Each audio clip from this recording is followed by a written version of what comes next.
Hey everyone, I'm David Finz, and on this episode of the Cyber Insurance Imperative, we're going to talk about vendor management and its impact on cyber risk. You know, if there's one takeaway from the MOVEit file transfer vulnerability, it's that vigilance around an organization's supply chain has become a critical component of cybersecurity. Once a service provider has been breached, it has a ripple effect on all of their corporate clients who have entrusted the service provider with their own customers' data. In fact, most of our clients who've suffered a loss as a result of MOVEit find that it stems from their service providers having used this software, not due to our clients themselves having used it.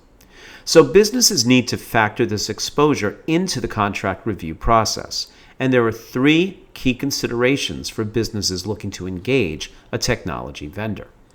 The first relates to limitations of liability. Now, it's not unusual for tech firms to insert a cap on their liability, say 1 year's fees, in their standard client service agreements. However, the damage that they can do could far exceed the liability cap.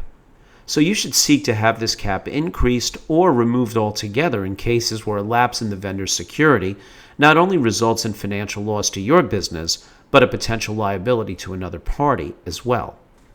Next is the indemnification clause, and along the same lines, the vendor should clearly indemnify your organization for claims by third parties which result from negligence or breaches of privacy on the part of the vendor.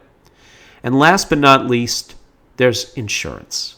Vendors should be asked to provide evidence of coverage for technology errors and omissions as well as for cyber liability.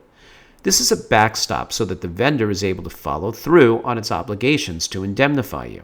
The amount of limits a vendor should carry is an inexact science, but it typically is driven by the size of the contract, the scope of the work involved, and the relative bargaining power of each of the parties. But don't stop there. Consider whether you should ask for additional insured status on the vendor's policy. This enables you to tender the claim directly to the policy, and it can be especially helpful if you're concerned about the vendor's long-term solvency.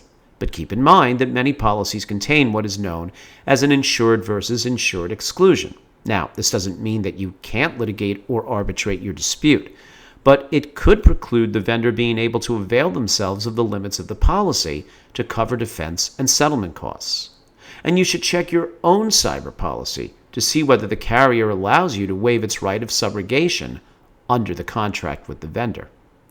If not, then be careful not to agree to waive it because you could find yourself in breach of the policy if you suffer a loss. And if your broker isn't having these discussions with you, maybe it's time that you discover the more rewarding way to manage risk. So DM me on LinkedIn or email me at david.finz@alliant.com, and I'll be happy to share more with you about our approach to helping clients integrate their insurance with third-party risk management. Thanks for watching.